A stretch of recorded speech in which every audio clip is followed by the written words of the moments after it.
to the Kent Lapp Podcast. Ricky Voltz, welcome to the podcast. Hey, thanks for having me. Yeah, I'm looking forward to getting to know you a little better here. First of all, did I see that you were looking to get married in spring of 2020? I was. Okay. We actually decided to move it up because of the virus. Oh, okay. So we had a COVID wedding, so I'm married now. Oh, congratulations. Yeah, thank you. It's about 3 weeks ago. Really? Yeah. Oh, wow. When was the scheduled date? The scheduled date was June 15th. So Okay. I would still be a single man at this point. But Right. you know. Now, why'd you move it up? Because wouldn't that be like moving it right towards the middle of the virus more? Or It would.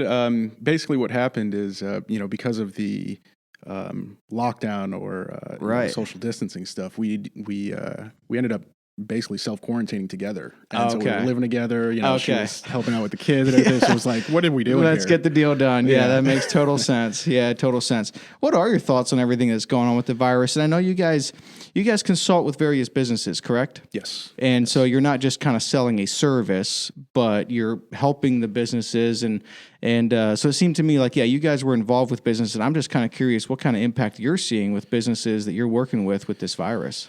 It ranges for sure. Mm-hmm. We've got a decent client base in the hospitality and event planning, catering industry. So, Ooh. yeah, those industries were just slammed. I mean, they were rocked by the virus. In those industries, we saw, for event planning, for Yeah. instance, bookings went down about 90% in April. And then, it's starting to come back a little bit, but they're still at, 20, 30% capacity. Right.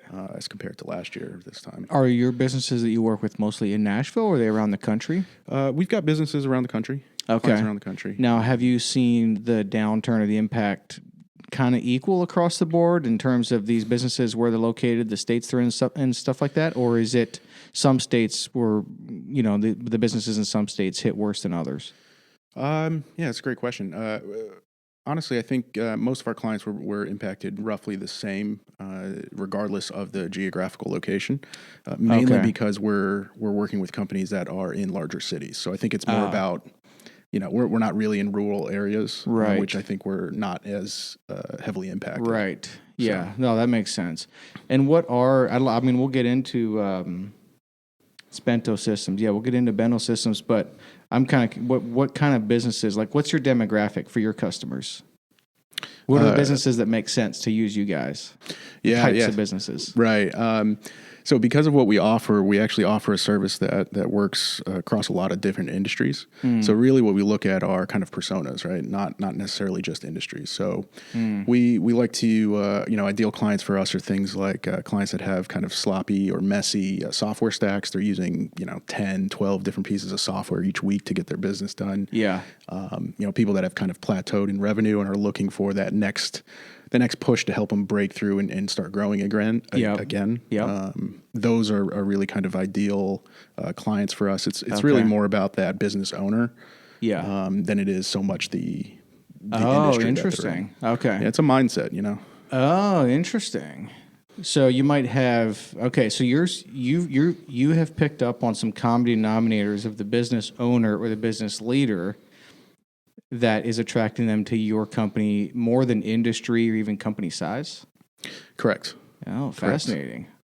Tell me more about that. What is in the mindset of these guys or gals that are using you? Yeah. More growth oriented, or they're definitely growth oriented. Yeah, what is their mindset that's specific to what you're getting into? Yeah, generally what we find is that these people are, like you said, they're growth oriented. They're generally founders of the company that we're working with. So they're people that are, deeply invested, both financially and personally, in the business itself.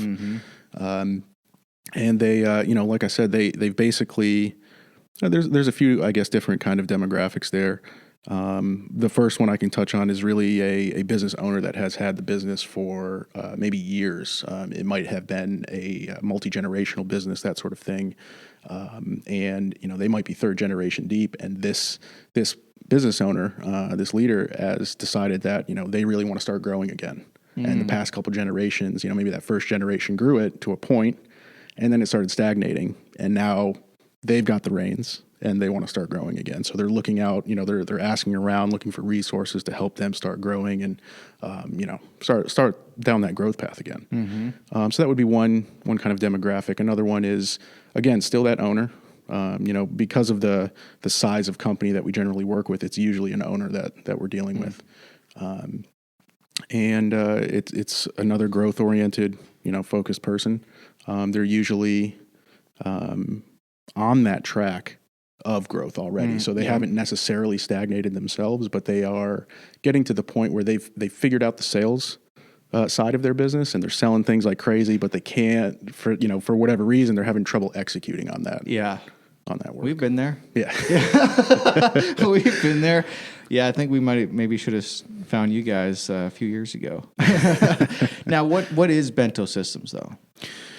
It's kind of it's a twofold thing. We sell we have a software platform that we've created, which we consider to be, the product itself. And as far as that goes, it's a very ERP-like solution. So it helps manage contacts and invoicing, proposals, inventory, all sorts of different pieces of a business. But then the other side of that table is the services offering. And that's where we actually go in and we take a much more consultative approach with our clients, because generally what they're looking for and what we found that they're looking for is a partnership, not just, hey, here's a piece of software, have fun. What they're looking for is recommendations, advice, support, to really help them, someone to come beside them and help their team grow and become successful. Someone that they can just kind of pick up the phone and say, hey, I'm having this kind of problem. Do you guys have a solution? So we kind of offer both of those things. Did you create the software system that you're using? We did. We did. Now, why'd you go that route as opposed to, say, white labeling that's pretty intense to create an ERP. Now, what you're offering is the equivalent of an ERP, or it is an ERP? It is an ERP. Okay, gotcha. So people could they might be looking at NetSuite, or we got into Canandy, built on the Salesforce platform, or Bento Systems.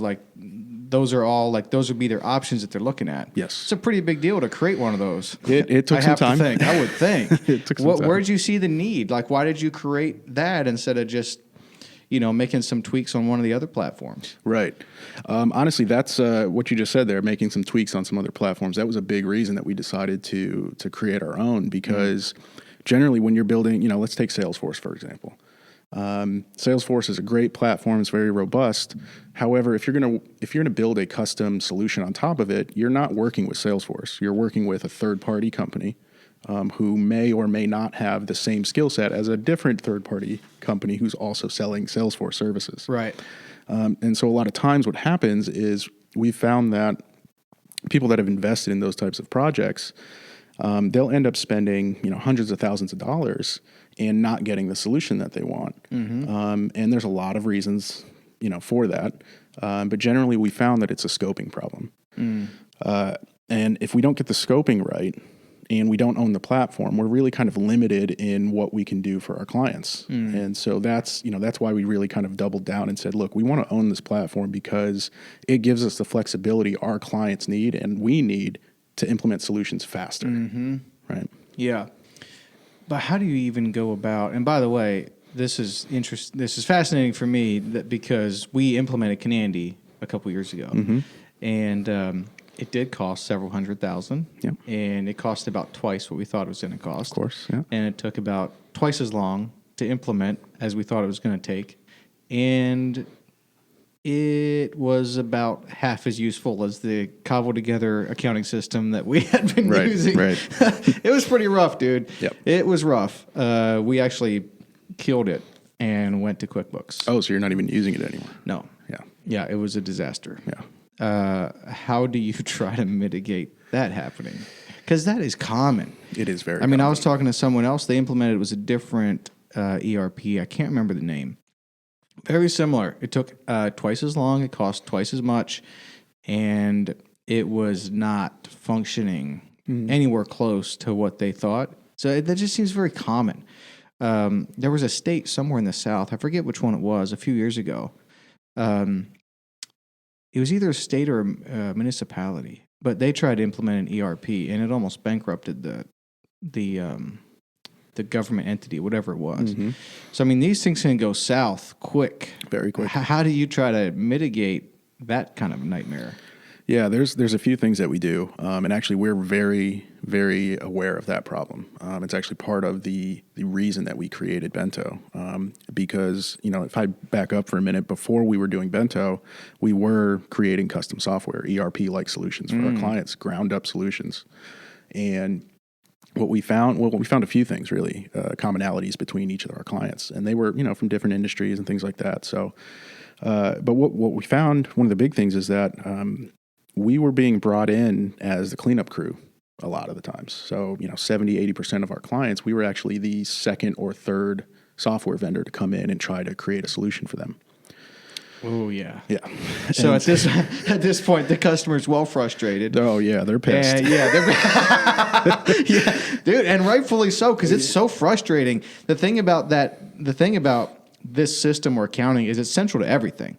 Like, you know what I mean? Like if you have, I mean, there's other things that you could maybe not be so great in or tight in or might be a little off or whatever, but if your accounting's off, man, it's like driving with no windshield, you know what I mean? Yeah. With no visibility. Like Right. that is so central to the business. It's got to be right. Right.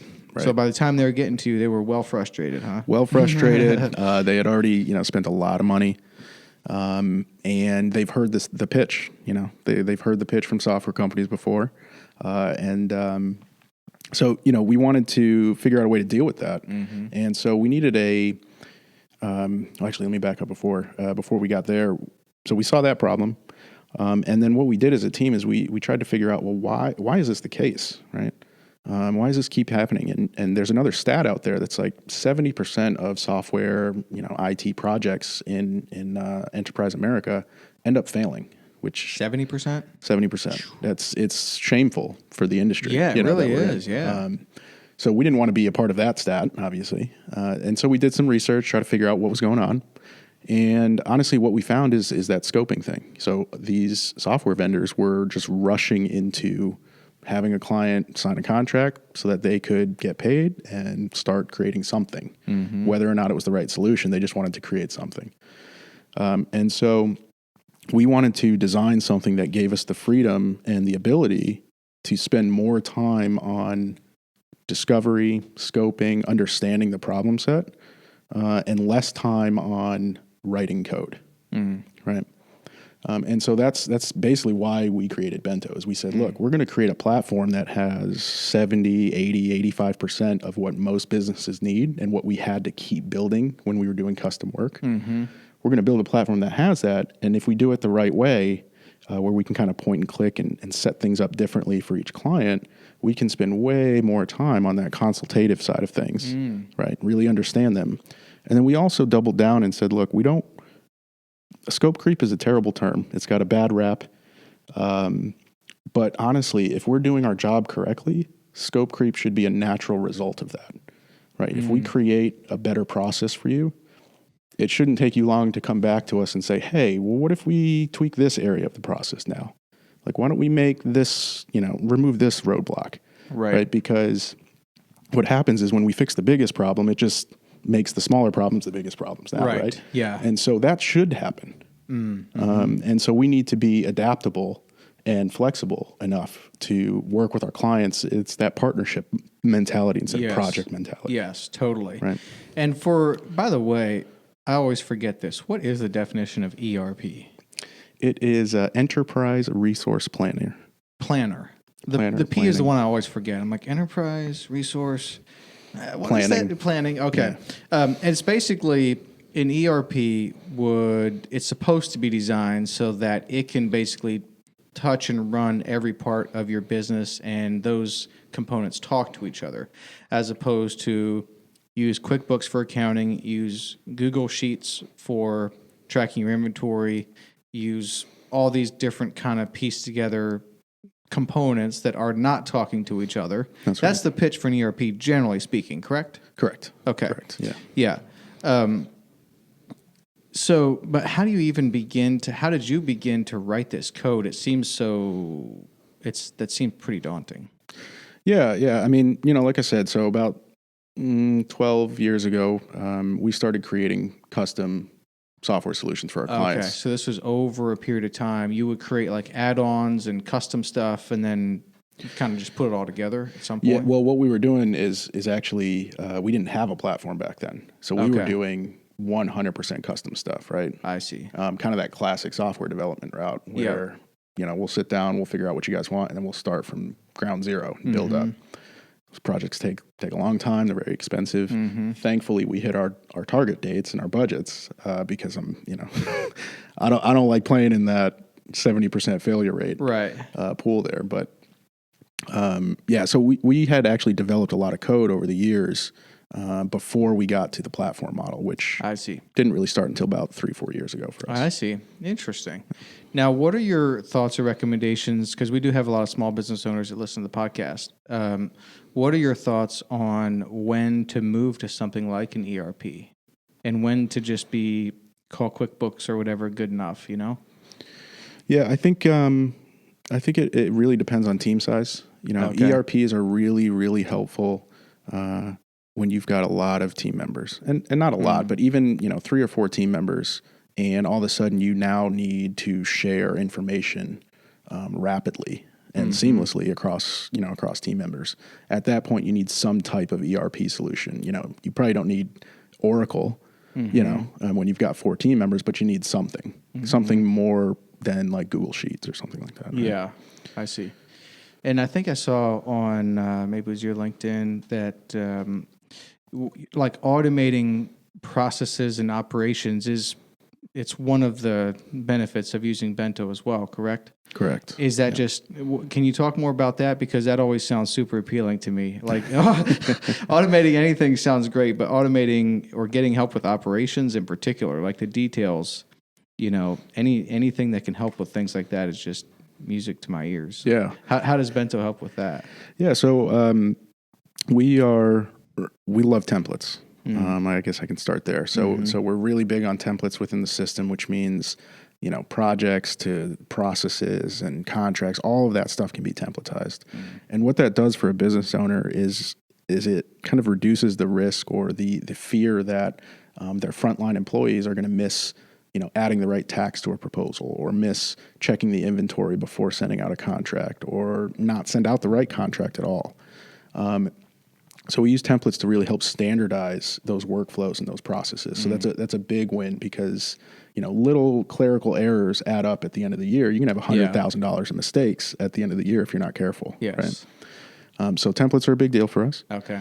And then we have something that we call actions and triggers that basically helps us kind of point and click and set up, if then statements. Right. So if a client signs a contract within the Bento platform, then, check out the inventory for them or, send them to the invoice portal to make their first payment or, so there's all sorts of things that can be set up to automate.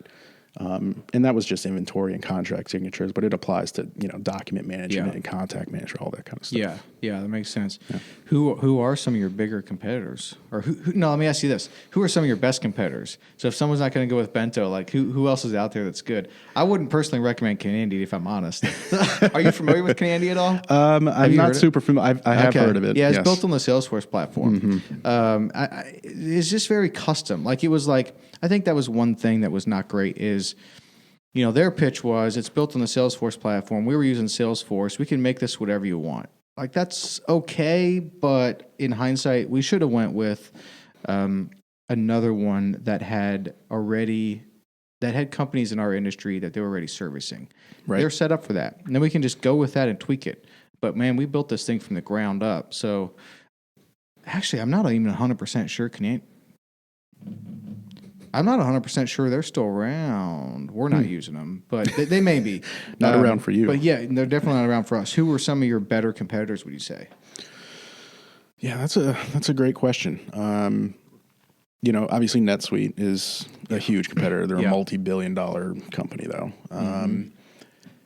They are one of the ones that actually offer the service offering that we offer as well. So it's not it's not exactly the same, of course. But when you compare like a NetSuite to a Salesforce, That's one of the biggest differentiators. Salesforce is a platform. NetSuite is a platform plus some services, right? Yeah. Okay. But again, it's very expensive, kind of more Yes. priced for those larger enterprises. Yeah.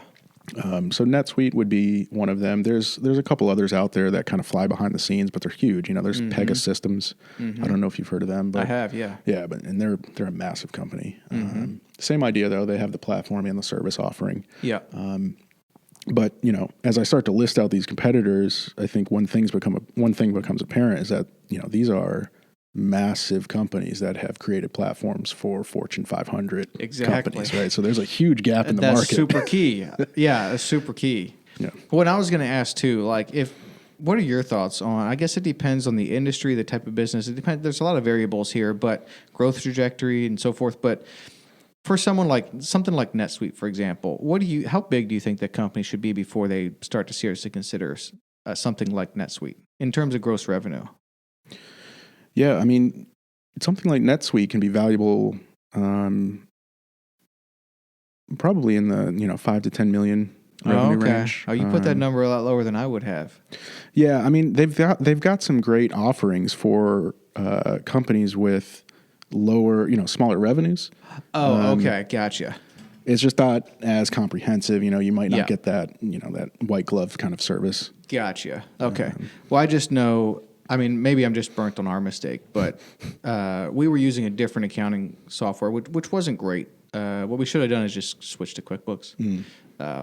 So then we tried to implement Canandy, and that didn't go well, and then we switched to QuickBooks. But now, Bento Systems is your company, correct? It is. Yeah. Okay. Yeah. And when was it officially founded, or when did you kind of, it sounds like you've been doing this for a while, but maybe in more recent years you kind of structured it and branded and so forth as this company. When did that happen? When did that happen? Yeah. I mean, officially, I believe it was about 3.5 years ago. Okay. Where we signed the, incorporation documents and things like that. And were you, did you have your own company before that, or was this a new thing? Bento Systems was new, but we were operating under Voltz software. Before that. Okay. So that was your company as well. Yeah. I've created random companies throughout my short career so far. Yeah. So. What all have you gotten into, and why? That's really where I'm going with this question. Is why? Why did you create Bento? I'm just curious. I know founding, owning companies.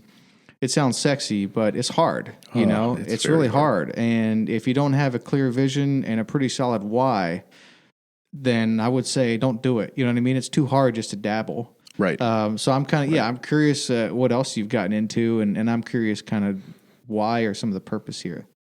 Yeah. I mean, some of the other things are, I had a t-shirt company with a couple buddies before, which I think is still running. I'm just not involved in it. Just branded, just graphic t-shirts? Yeah. It's called Okies Rock. Oh, yeah? That's a little shout out for them. Out Okies in Rock. City. Yeah. O-A, how do you spell Okies? O-K-I-E-S, I think. Okay, gotcha. You sell some t-shirts in the day? We did, yeah. Really? Yeah. See, I've wondered about that a fair bit. There's a lot of people that are doing that. I have a friend that's doing that. But I've always wondered, isn't the market pretty flooded? You know what I mean? Can you really sell some t-shirts? I guess it just depends on the brand and the designs. Yeah, and that's what it is. It's not about the shirt. It's right. You got to get the branding right. Yeah. A whole grassroots movement kind of thing going. Yeah. It's a marketing play is what it is. You're a marketing business. I feel like a lot of people that do podcasts do t-shirts and coffee cups and stuff like that. Yeah, okay. Which I don't think we'll be doing, but I'm not good at that. But yeah, so I had a t-shirt business for a little while. I was in started a digital marketing firm 8 years ago, maybe. And so that was interesting. It was, it's just not my cup of tea, I guess. I'm not a marketer at heart. So yeah. Same. So there was that. And then I was involved in a video training platform called IML. That was, 10, 12 years ago now. But that was, started other random things too. But those are, I don't know. I've always been personally, I'm a problem solver. Okay. So, I love creative problem solving and I really love creating a solution and then watching it go out in the world and actually work and be used and, be productive. Yeah. And I think honestly, that's what pointed me back towards software. Okay. In each of those businesses, I was the software guy, so I was the guy helping with that sort of thing. Yeah. But yeah, I mean, that's kind of where I think my passion for Bento in general came out of is I love solving problems, and honestly, code is a very cool way to solve problems because you can write it, just sitting there on your couch, on your computer, you can write a solution. And it's very quick to kind of get it out there and see if it works. You can also make adjustments very quick and kind of iterate very quickly. And it's just different than, physical construction or something like that. Yeah, totally. Now, how would you explain, can you explain code in everyday common language? I get that you are at a computer and you are somehow tapped into the behind the scenes programming of the computer, and you're going to use a keyboard. You're not using anything other than a traditional keyboard, right? So you're using X's and O's and ones and letters and so forth, and you arrange it in a certain language that the computer understands. Like, this is extremely fascinating and way over my head. Yeah, there's levels to it, So we're not building self-driving cars or anything like that. That's a whole different kind of, that's computer science, and we do a little bit of that at Bento. But most of the code that you hear about, that people talk about, it's human readable. It's like a language like English. I mean, it's nothing other than English, to be honest. So for instance, if we talk about JavaScript, it's a very popular coding language out there. I'm not sitting down typing ones and zeros. I'm typing full English words and saying, if this thing that I gave a name, to equals this, then do this. It's not as sexy as I think you think it is. It's No, I actually didn't know it was that simple with JavaScript. Yeah, I mean, it can get very complicated. Yeah. But at a very base level, I mean, it's English, first of all, so it's very easy to just kind of sit down and look at a block of code and see what's going on. Yeah, interesting. No, I've always been fascinated by it. I think you're wise to stay away from the construction industry and stick with the coding. I mean, that's where the future. I mean, there's just been such a growth in that area. I came from manufacturing, working with my hands and everything, and there's pros and cons, It's one of the things I actually kind of admire about Tesla is that Elon is he's proud to be a manufacturer. They're kind of a hybrid tech company manufacturer. Yeah. But, but at the end of the day, they're a manufacturing company. I feel like that's a lot less sexy than it used to be, and now it's kind of maybe more about the tech.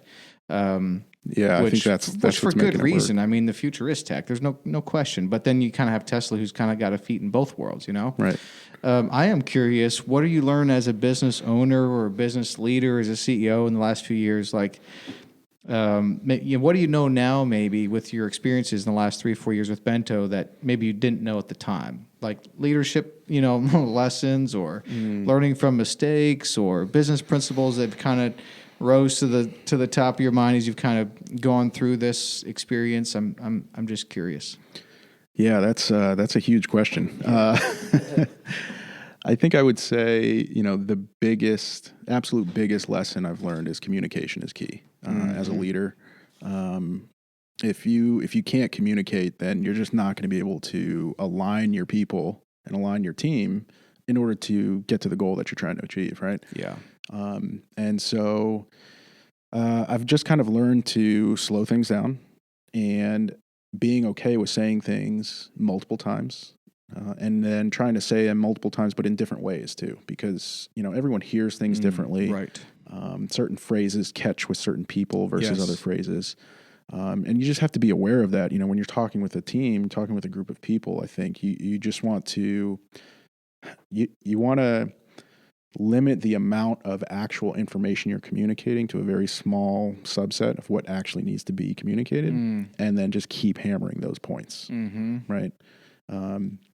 You kind of see this behavior actually in the classic Steve Jobs presentations, right? Where he only has 3 words up on the screen, so that way people concentrate on what he's saying. Yes. Same idea. Yes. Right. Keep it simple. Say it over and over again. Yeah. So that is, man, where was I reading this in the book on Steve Jobs, or was it somewhere else? But this is deliberately when he would have a presentation. It was deliberate when he would have a presentation. He would specifically not want just slide after slide of all kinds of words on there. Correct. But then you have the more, I kind of feel like, not a knock on Microsoft, but you kind of have that a little bit more line of thinking where it's like you're going to have plenty of words. I think that's super key, honestly, with communication. But I guess people can do it both ways. But the idea where you don't give people distraction. Yes. Where your slide decks or whatever can sometimes be more distracting than ever because they have too much information. People are trying to read the information and listen to you talk when just put a lot less information on the slide deck and talk. Right. Right. How do you kind of structure your communication with your company? Do you have weekly meetings or staff meetings or strategy meetings? Do you have kind of a cadence that you follow weekly or monthly as a business leader? Yeah, we do, and it's nothing proprietary, really. You know, we try to follow the Rockefeller Habits. I don't know if you're familiar with that concept. Yeah. But yeah, they have a whole set of different types of meetings that should be run at different times. They specify the different types of cadences for those meetings, and what should be covered and that sort of thing. So it's really helpful, in structuring an organization. Yes. To have a framework like that. Yes. And stick to it, because it honestly, like we haven't always done it. We started January this year implementing those habits into our culture, and the benefits have already been massive. Oh yeah. Just keeping the team aligned. Yeah. From week to week, month to month, quarter to quarter. Having those specific meetings, making sure that we're talking about the biggest problems and not trying to sweep them under the carpet or anything like that. Creating that culture has just been phenomenal for us. Yeah. I was just looking for that book. I have it back here. I'm sure I do because I've read it a couple of times. Mm-hmm. The one I have it's called Mastering the Rockefeller Habits. Mm-hmm. Is that the one you got, or where'd you get the structure of the Rockefeller Habits? I actually took mine from, I think it's an updated version called Lapp. Oh, okay. Okay. Yeah, same idea though. Yeah. That was I've just always kind of like been fascinated or intrigued, appreciated some sort of a cadence, some sort of structure. Because what happens, particularly in the business world, maybe any organization, even if it's not business, it's nonprofit, but days turn into weeks, which turn into months, which turn into years. And if you're not deliberate and have stuff scheduled, next thing you know, you're looking up and like the year's halfway over and you don't even know if you're on track or what were you shooting for to begin with. And right. like you're just kind of out there, just kind of flying blind. And what I like about putting some of those systems in place is it forces a structure, it forces a conversation, or forces a meeting. I mean, you can always cancel it. Sure. If like, no, we have a meeting canceled, not going to be useful, go ahead and cancel it. But like have a structure, a leadership structure. I think it's very key. It is. Patrick Lencioni is also, what is his book? Is it Death by a Meeting? He's got a few. So he's got a few, but the one that talks about different types of meetings and what to cover in the different types of meetings, I think it's called Death by a Meeting. Okay. It's something like that. And very good, but very similar to the Rockefeller Habits. So we've also implemented some of his training as far as team management and hiring. Okay. Because I'm trying to remember the name of the book, and it's a series of books, really. The Ideal Team Player. Yeah.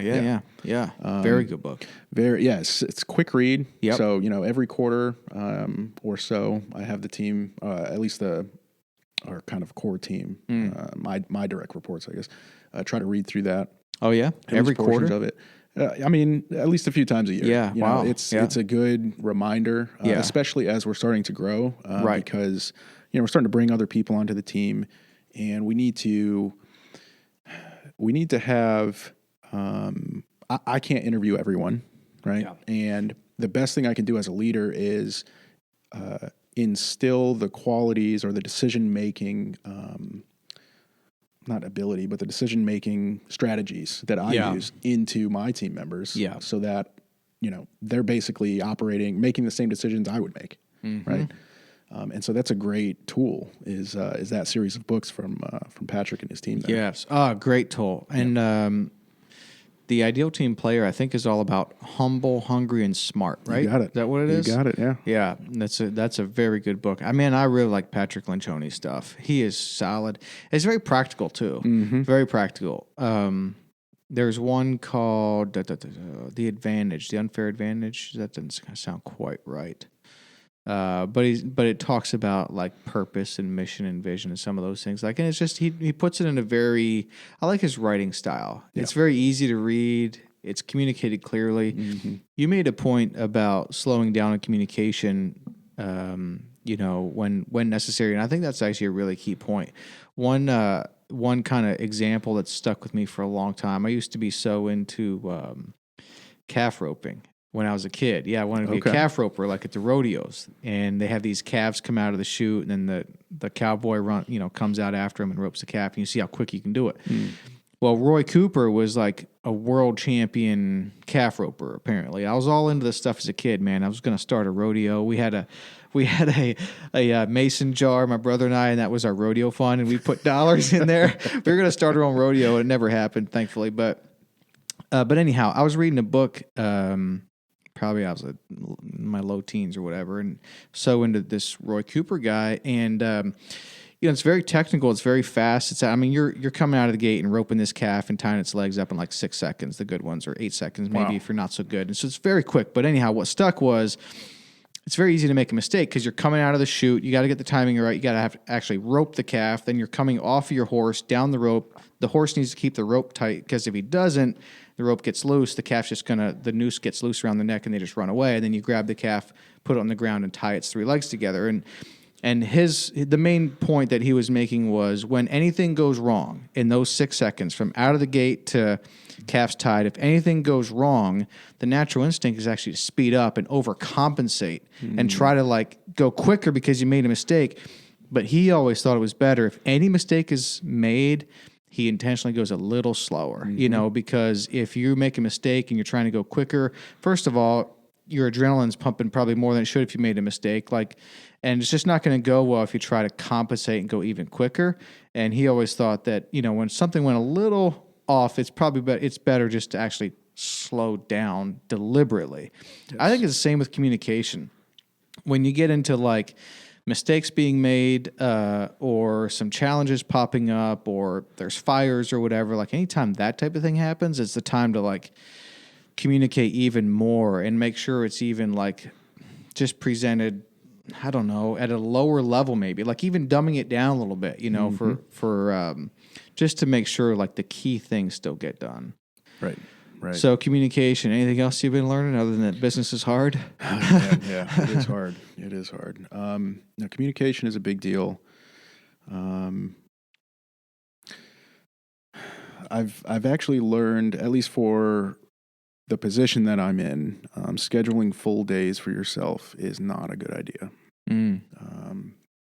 It still to this day feels a little awkward when I know that, I've got employees that are, what I consider to be hustling, they're writing code, they're out there trying to sell the thing. And I'm reading a book, or I'm sitting there, just reading some news and kind of just thinking, but truth be told, someone has to be doing that at the company, right? If someone's not doing that, then, to your point, we're going to wake up a year from now and not know how we got where we are. Yes.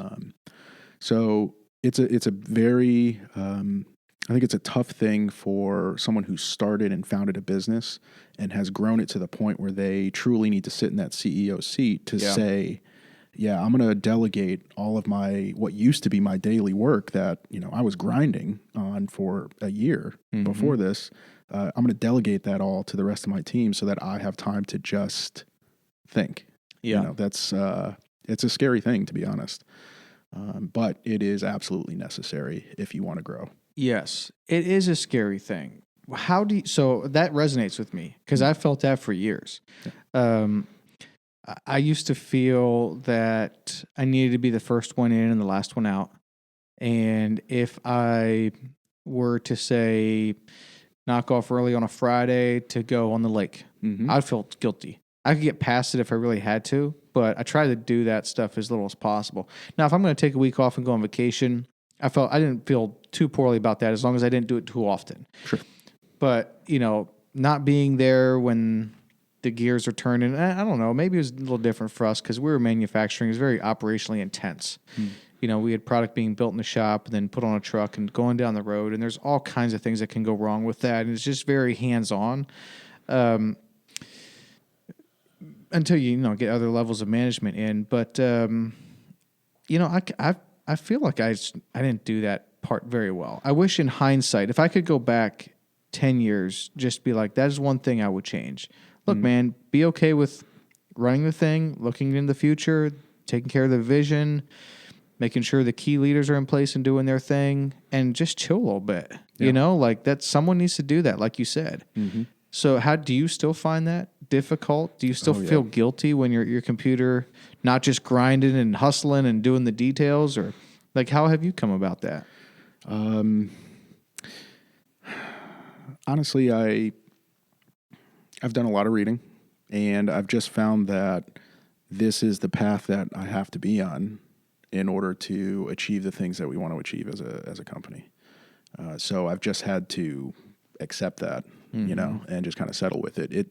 It hasn't removed that feeling from me, though, that anxious feeling of, well, why can't I just jump back in and help my dev team, or jump back in and help the marketing team, and just kind of do things on my own. Like, I want to go and write the code that solves a problem, but it's just not my job anymore. And if I do that, there's a greater impact to the company by me stepping in and doing things that I, actually getting my hands dirty. Yeah. That's more detrimental to the company. Yes. Than if I just, do what I should be doing as a CEO. Yeah.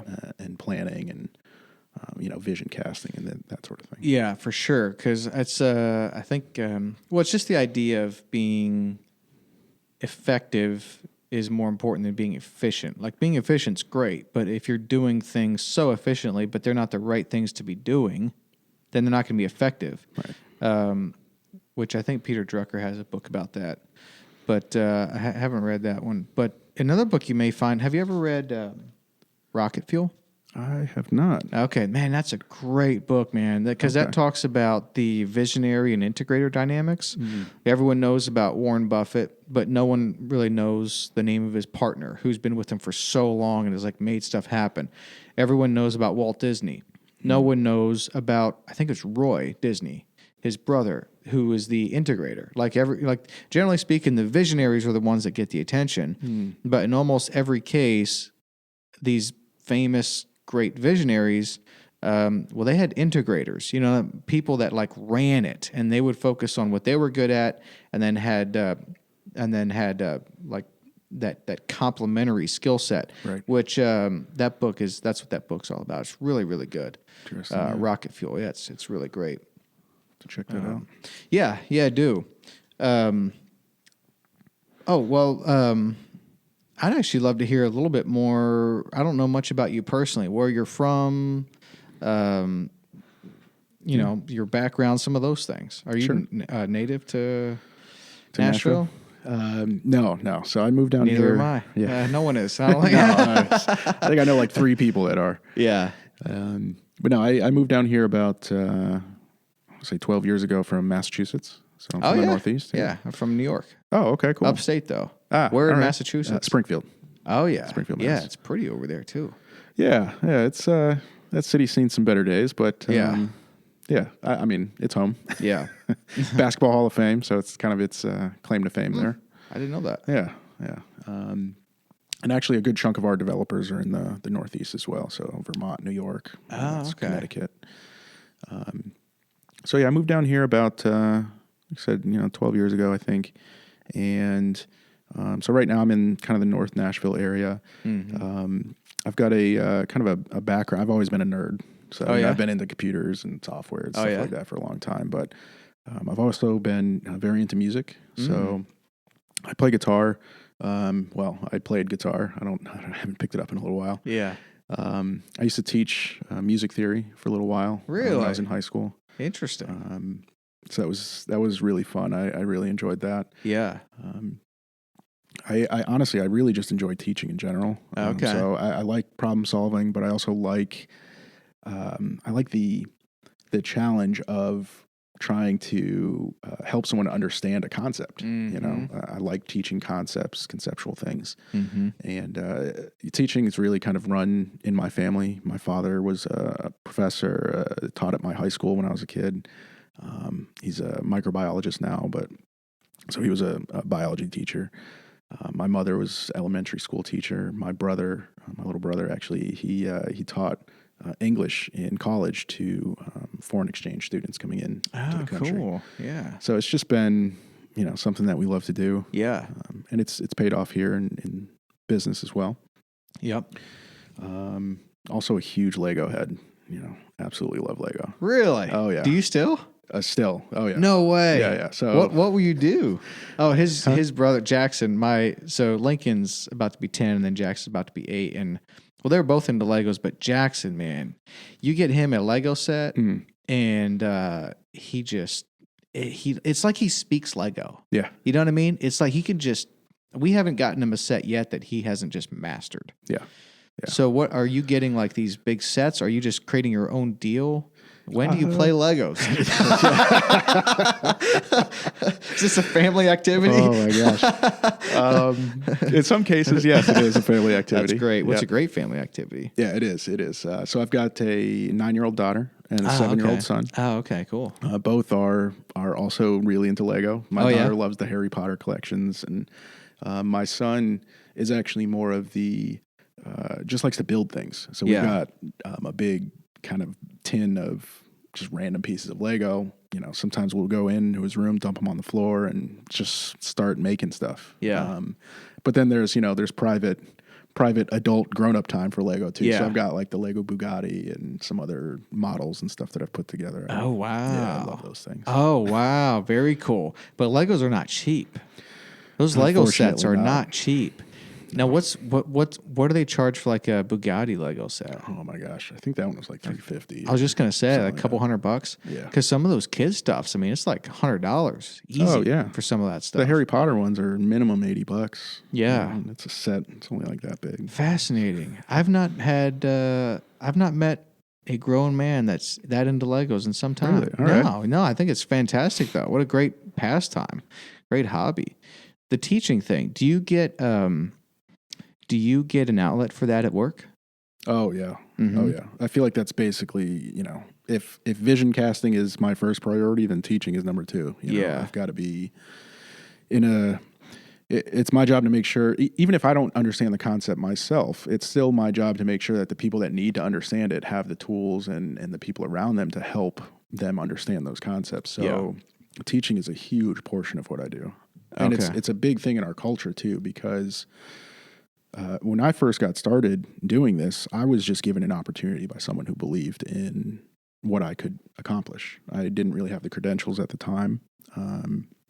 They just knew that I was a problem solver and that I was going to not stop until the problem was solved. Mm-hmm. So they gave me an opportunity, which we, as a company, we pay that forward as much as we can. So, we'll work with people who are making a career transition and have never been involved in code before. But they're really passionate about it. They like problem solving, and we'll work with them. We'll train them up, from nothing. Okay. Because it's good for us too. When you teach, you actually learn more about the content that you're teaching as the teacher. 100%. And so there's benefit for our current staff, and then of course there's benefit for the people that we're bringing onto the team as well. Mm-hmm. So it's a very it's just that kind of good. It's a good cycle. Interesting. So you're working with a fair bit of first-time coders or people that come on board that maybe aren't masters at it. They're interested, they're learning it, and you're teaching them what they need to know. Yeah. So then if you're not looking for the master coders, what are you looking for when you make a hire like that? Hungry, humble, smart. Yeah. Right. So we're looking for people that have at least something in each of those categories, in each of those traits, right? And when we find people like that, they'll come into the team and they'll find something to do, even if we don't have something for them directly. So sometimes sometimes we do have people that, they just want to code. They want to learn how to code, and that's great. We'll teach them. But other times it's, I'll meet someone who's, really just a passionate person. They seem like they'd be a great fit. I'll have them meet some of the team members, and we'll figure out something for them because we know that they're going to bring something great to the team. Mm-hmm. We don't know what it is yet, but we'll discover it together, right? So that's really what we're looking for. I mean, don't get me wrong, at some level we do need some people that have experience writing code and that sort of thing, but not everyone on the team has to have 5 to 10 years of experience. Sure. Right? Yeah. I like that. I like that philosophy in general. That's we did a fair bit of that kind of back in the day too. Mm. Looking for character, ambition, culture fit, shared values. Yeah. Because those are things you can't really change, and you really can't teach it. So if you find someone that gets the organization, you can teach them some of the practical, tactical stuff. Exactly. But that other stuff, man, it's I don't know. I always kind of felt like you either have it or you don't, you know? And that's part of the hiring process. You got to figure out if they've got enough of that or if you just need a pass and they need to go somewhere else. Right. I mean, it's not a knock on them because there's organizations all over the place. There's organizations that would be a great fit for them, but that doesn't mean they're going to be a great fit for you, Right. Do you mostly have your people working remotely? Yeah, we're 100% remote, so no physical office or anything like that. Really? Yeah. Interesting. So you're used to the whole working remote thing even pre-COVID. Oh, yeah, that didn't affect us at all, to be honest. Oh, man, doesn't that drive you nuts, though? I mean, do you work from home, or where do you work? Yeah, I work from home. I've got a dedicated office in the house. You don't miss I guess you're so used to it, and you can if you're a tech company. Right. But, and I go on walks, and I do have to get out of the house. Right. Don't get me wrong on that. But, I don't know. It's just it's an overhead that just didn't make sense for our books. Right. Totally. Well, don't you think? I think there's going to be more companies that are looking at that. Hey, we all work from home during COVID. That wasn't so bad. We're still here. Man, do we really need to be spending this money on the rent space? I think there's pros and cons. Yes. I think if you don't need it, why would you do it? And then on the other hand, with particular types of industries or businesses or whatever, man, you just need to be shoulder to shoulder, Right. So, but yeah, there's plenty of cases now with all the tech out there. You can work remote. Yeah, I think one of the hardest things about having a remote team like that is, as the leader of it, is we have to be production focused, right? And that's it. Yeah. Right. So if you get your work done, then you get your work done. And I can't say anything about that. If it took you an hour, great. If it took you 3 days, that's not so great, but you still got it done. Right? Yeah. But that's the only measurement is. Yes. Well, that's one of the values, don't you think? That's one of the pros to work remote is it's not about just putting in the hours. It's not about just showing up to work. It's about getting it done, which at the end of the day is what's important. Right. But sometimes it's hard, when you don't see your employees. Yeah. And Slack is quiet. It's just sometimes hard to just sit back and trust that people are getting things done. And but that's why you go back to the hungry, humble, smart. And, if you hire people with the right fit for the company, then you really don't have to worry about that stuff. Did you ever try Perch? I have not. Okay, it was an app. This was a while ago. This was, I don't know, it could have been 10 years ago, 7 years ago. So it was an app that we tried a little bit. We dabbled with it a little bit. You could have it on an iPad, and it was basically like a video feed that was always on. It was for working remote. Okay. So you'd have your iPad here that you'd be in video all of the time, and then the other person on the other end would have their iPad or computer or whatever. And if you're using Perch, but it would only turn on when you would turn to face the camera, and then it would turn on, and then you could say, hey, Ricky, how about this or whatever. It was very much like if you were sitting beside me or we were in the same room, and then we'd chat a little bit, and then when we turned back, it would be supposed to turn off. Right. So we dabbled with it a little bit, but it kind of felt a little weird to have a video on you all the time. Yeah. So I don't think it really ever gained traction. Apparently didn't if you never heard of it. No, it's just, I don't know. There's something about when I'm saying the only measurement is production, And so to have someone on video all day kind of grinds against that philosophy, right? For sure. Like, I don't trust you that you're doing your work, so I got to put you on video all day. That's right. Yeah. Yeah. And to be fair, you weren't seeing them on video all day. It was just the app was open, and when you turned to face it, then you could talk, have your little chat, and go back. It's just, I think it was just, grabbing your phone, calling them, they answer, you talk. Like he was trying to shorten that a little bit, make it more convenient to have these quick, chats. But then I think probably Slack is the better way to go, where you can IM someone or whatever through Slack as opposed to video. Well, written communication is a big deal for us too. So we do abide by the Hungry, Humble, Smart, but being able to communicate well in written format is huge, right? If a potential hire for us or team member is weak in that area, we will work heavily with them to make sure that they're communicating more regularly and more clearly in those written channels, because when you're working remotely, that kind of asynchronous communication is a big deal, right? Yes. If I can post something at 11 o'clock at night, I don't expect my team members to be able, to jump in at 11:01 and respond. Yeah. So I need to be able to type clearly what my thoughts are, so that at 5 a.m. local time for that, when they wake up, and they get to work, they've got something that they can clearly understand and respond to.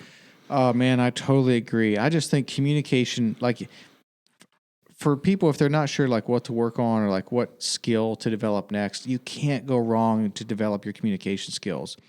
Written, certainly, and even verbal. Oh, yeah. Like that's the thing about life, is we're always communicating with each other. Right. Words, written stuff, verbally, hand motions or whatever, like body language. I think that's, man, for people that that is just not wasted time, because you're going to use it at this job. You're going to use it at your next job. You're going to use it with your friends, with your family. You know what I mean? Like it's so universal. Right. Good communication it's so key, which we were talking about. I mean, the focus on that for me has spread to my personal life for sure. Like I've noticed even the communication, I'd recently got married, but we were dating for years before that. It's helped greatly in that, just my personal relationships there, even with my kids, For sure. It's just, it's a big win everywhere in my life. Yes. Yeah. Congratulations again on just getting married, man. Yeah, thank you. That's wonderful. Is that going well so far? Glad you did it? I'm enjoying. I feel like I won that one. She settled, but I won. So it's probably the right way to think about it. Yeah. Why not? I got to let you go. Anything else, Ricky, you'd want to get into here? I think I'm good. Just, if we're wrapping up, I would say, another thing. You were asking me kind of big things that I learned. I do like to kind of throw out there too that mentors are a big, big deal. Like, don't be afraid to ask someone like, hey, can you just help me with this? Or formally ask for that mentor time, even once a quarter. If you find someone who's you think their opinion's valuable in what you're doing, get out there and ask them for that time, because you're not going to be able to grow a business in a vacuum by yourself. Right. Bill Gates has famously said that the only way he learned how to run a business was by reading books from people who created businesses and ran them. Right. Like those were his mentors. But mentorship is such a big deal in the entrepreneurial game and in business that it should not be overlooked at all. So communication is a big deal. But mentorship is also, right up there as well. Yeah, I totally agree. Have you had mentors that have particularly helped you? Oh, yeah. Yeah, I've got mentors in all different areas of my life. Business, personal things. And is it structured? Is it a little bit more informal? It ranges. So some of them are extremely structured. We've got time blocked out each, every cycle or whatever. And I come with an agenda and all that sort of thing, questions. But other times it's just like, let's grab some coffee. Haven't talked in a while. And, just here's what's going on in my life. And then I shut up and let them, let them talk. The ones that are more structured, is that business related or is it other categories? To be honest, it's business. And I do have, I've got a weekly meeting with a couple guys. I've had this going for over 10 years. And they've just poured into me on the personal side of my life. And we meet every Tuesday morning. And it's structured in the sense that we have a scheduled meeting time, but the conversation goes wherever it needs to go each time. And about 10 of you? There's about 3. There's 3 guys on the call. Oh, okay. Gotcha. Yeah. Okay. I thought you said there was 10. So in that case, you're meeting weekly, just talking about whatever you want to talk about. But these are guys or gals that maybe have shared responsibility or similar experiences. Like, it's not just anyone, because I think that's key too. But don't you think a lot of people are scared to reach out? Like they're timid or whatever. They're kind of apprehensive to reach out to someone because they're afraid if that person might say no or whatever. But someone's got to. Yeah. I think you need to be wise with it, because you don't want to be out there reaching out to everyone all the time and be kind of annoying. But on the other hand, there is so much value out there through like that mentorship or friendship sometimes that if you don't ask, you're never going to get it. Right. And, to your point, you want to be strategic about it. You don't want to hit up everyone every single week, to have coffee or something like that. I think, if you're looking for that kind of stuff, you'll feel it. You'll know when, this person is going to give you the advice you need for this situation or something like that. But yeah, it's being proactive about it, I think is key. People that have, if you're looking at someone to mentor you, generally that person's probably achieved something in a field that you're interested in, right? Well, people like that are generally great teachers. They love working with other people. They're just waiting for someone to ask because they don't know. Yeah. Well, it's kind of weird for them to ask too. Like if you're the mentor, go around to people and be like, "Hey, what do you think about? Can I tell you what to do today? What do you think about being mentored by me?" It's not great. Yeah. So in some sense, responsibility does kind of fall to the mentee. Yeah, for sure. Yeah. That's great, man. Cool. Anything else in closing? That's really it. Where can they find more about Bento Systems? If someone's listening, they're like, man, I got a pain point in my business. That sounds kind of good. What's the website? Yeah, it's bento.systems. Okay. So no .com or anything like that. Okay. Kind of went trendy there. Yeah, there you go. Yeah. Bento.systems. That's it. Yeah. Okay. Fantastic. Ricky, this is great, man. Thanks for your time. I know you got to go, but thanks for stopping by and chatting. It was good to get to know you a little bit. Appreciate it. You too. Thanks for having me. You bet.